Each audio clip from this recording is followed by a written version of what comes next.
All right, thanks everyone. So it was quite a week,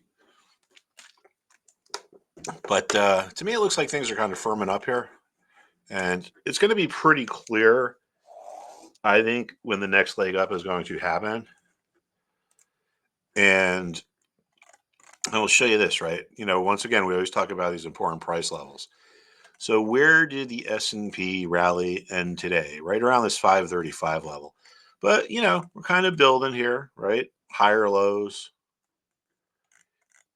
The media just hypes so much stuff up. I mean, it's really kind of a shame. I mean, think of all the people that sold right down here at the very bottom because they think that Donald Trump is making the world come to an end.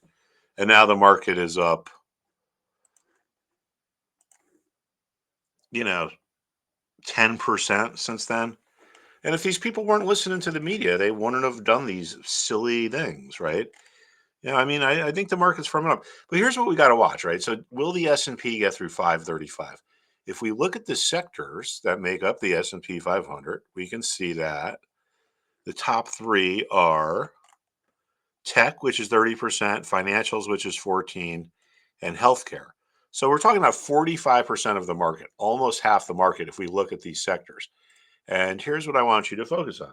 Because if all these levels start to get simultaneously taken out, and my guess is that they will, but of course I could be wrong, we'll just have to wait and see. Then we're just going to get a new move higher. And in, I don't know, a month or two, we could be at all time highs again. So here's the level to watch in the tech sector over here, around 202 or so. This is the XLK. So it's this level was support, and we know that there tends to be resistance at former support levels. So this is 30% of the market is right below this important level. If we look at the financial sector, and what did we say this was? Financials are 14. Actually, so I take it back, right? Between tech, financials, and healthcare, we're talking about 55% of the market. Or no, 45% of the market. 35, 45. Okay, I'm a better trader than I am at adding. But anyway, so here's our financial sector. It's right below an important price level that was support that's going to become resistance. But look how it's kind of moving higher. So just to review, right? We got healthcare. I mean, sorry, we got our tech sector. There's going to be a clear level there to watch. We got in our financial sector, there's a clear level there to watch. And now if we go to the healthcare sector, what do we got here? This looks kind of neutral to me, actually. All right, so let's look at these other sectors here. Consumer discretionary is the next biggest. And this is also, we can true this up a little bit. This is also below an important level, which is resistance that was support. So you can kind of see what I'm getting at here. This theme is that a big part of the market is below what is probably going to be clear support. And if all these levels start breaking simultaneously, then we're going to get another big move higher. I mean, here's our communication services sector. Now, here is where I think we got some trading ideas. Let's take a look at the consumer staples sector. And we saw this the other day here. Yeah, I mean, wow, look at that. So we talked about this as a long idea, 2 days ago when this thing was down in support, and look where it is now. So everyone focuses on the tech sector and all the big stocks, but sometimes you can get good ideas in these other sectors. I mean, this was a clear, you don't need to be a chart guru to see that resistance became support. A lot of times you get to support, you rally. The buyers that created the support start to outbid each other because they don't want to miss out. A lot of times you get support at a former support level because you got people that sold at the bottom that are trying to buy their shares back, right? So seller's remorse can make what resistance here become support. It can keep support intact. People sold, and when the price goes higher, they're like, oh, I made a mistake. This is your classic ascending triangle pattern over here too. So the ascending triangle pattern shows that, and if done right, technical analysis is not astrology, but I understand why people think it is because so many people that do it don't know what the hell they're doing, and they even give it a bad name, if you ask me. But Here we got our ascending triangle pattern. And what does this show us, right? The sellers were okay with hanging out around this resistance level. So the sellers are chill. The sellers are just like, hey, whatever, if the buyers come, I'll sell. If not, I'm not in a rush. But as time is going by here, we can see these bottoms are forming at a higher level, or the valley is forming at a higher level than the prior valley. What does this show us? That as time is going by, the sellers are staying complacent, but the buyers are getting more aggressive. They're willing to pay higher prices.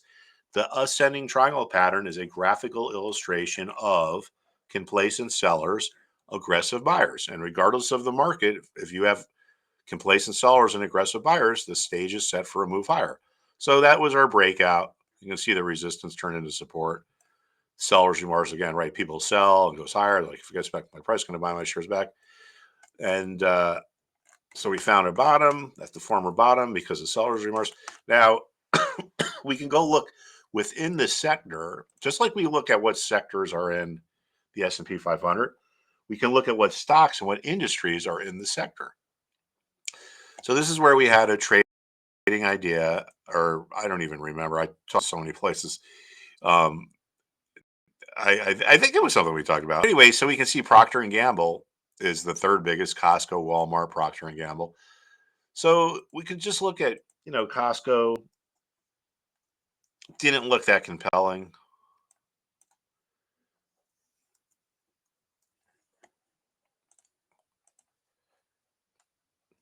Yeah, I mean, we can see here if we get rid of that line, we got support at the former support level, right? Which we see. We got Walmart.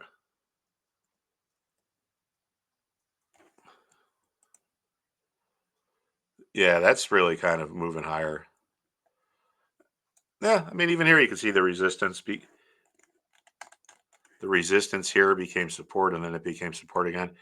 But Procter and Gamble looked pretty nice, and it's breaking out, and I think it's going even higher at this point, right? I mean, look at this. The last six times it got down to around 158, it rallied. This just shows you, markets have a memory. A level that's important can stay important for a long time.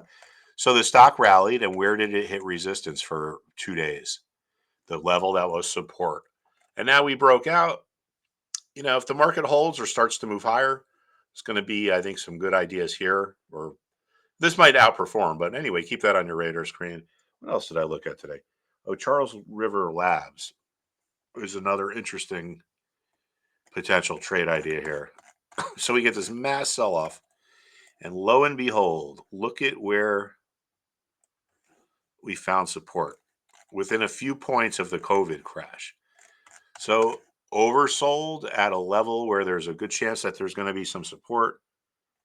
Yeah, I mean, this thing is like, this hasn't been as oversold it is now in 7 years. It's even more oversold than it was in the COVID crash.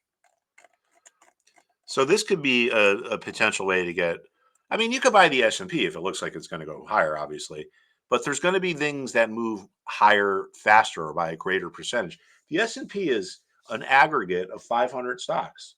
So just by definition, there are going to be stocks that move less than the S&P. There are going to be stocks that move more than the S&P. One of the things that being a good trader requires is understanding the best use or the most efficient use of your capital. In other words, what's the best bang for your buck?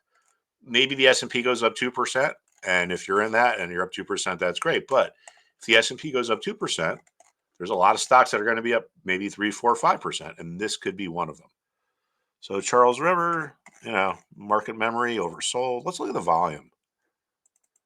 Sometimes when you get markets like this, you get these massive volume spikes, and it could be a capitulation. It's really, I can relate to this because it goes back to my institutional trading days. And wow, look at this. This is total capitulation. Jeez. And, just say theoretically you get an order, a big order, you got to sell 1 million shares around 160. And, you sell 100,000 and you think, all right, it's going to rebound a little bit more, but then it goes down. And then you're like, all right, let me sell another 100,000. I think it's going to rebound a little bit. Then it goes down again. So now you're sold 200, you leave 800. It keeps going down. You finally get frustrated and you finally say to your broker, just go sell it, man. Get me the hell out. I don't even care about the price. You throw in the towel, you capitulate. And as a result, you get, why can't I find the tab here? As a result, you get, sorry about this. I just want to make this easier to see. What the heck is going on here? Well, anyway, you can see what I'm talking about. As a result, you get this huge spike in volume, and we can see that down here. Here's our volume.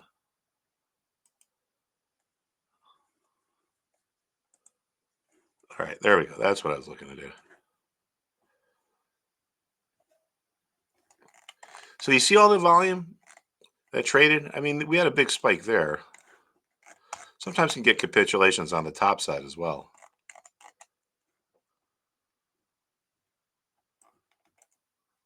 But what this means is that, if the sellers all throw in the towel and the buyers start to come back into the market thinking, this news that drove this thing lower was bad, but it's not as bad as we think. The buyers are going to have a hard time finding sellers. The sellers are all kind of washed out. They're out of the market. It's like, hey, you should have been here yesterday if you want to buy. So if sellers come into the market, they're going to have if buyers come into the market, they're going to have a hard time finding someone to sell them shares. So they might have to bid a premium. In other words, the last trade's at 100, they might have to bid 101. The next person might have to bid 102. Also, too, you got this fast move lower. A lot of times, one of the main reasons why we get resistance is because remorseful buyers, former support levels can turn into resistance, as we've seen. When you go really quickly through a price level like this, you don't get a lot of time for there to be this large vested interest of buyers who are remorseful, who are going to be trying to sell on the way back up. So, the sellers puked it all out. We ripped fast through these price levels. If the S&P starts to move ahead, this would probably be a good place to get some bang for your buck over here. All right, everyone. I'm going to go watch the Masters and have a good weekend. And I'll probably be back over the weekend. But regardless, I'll talk to you soon. Thanks.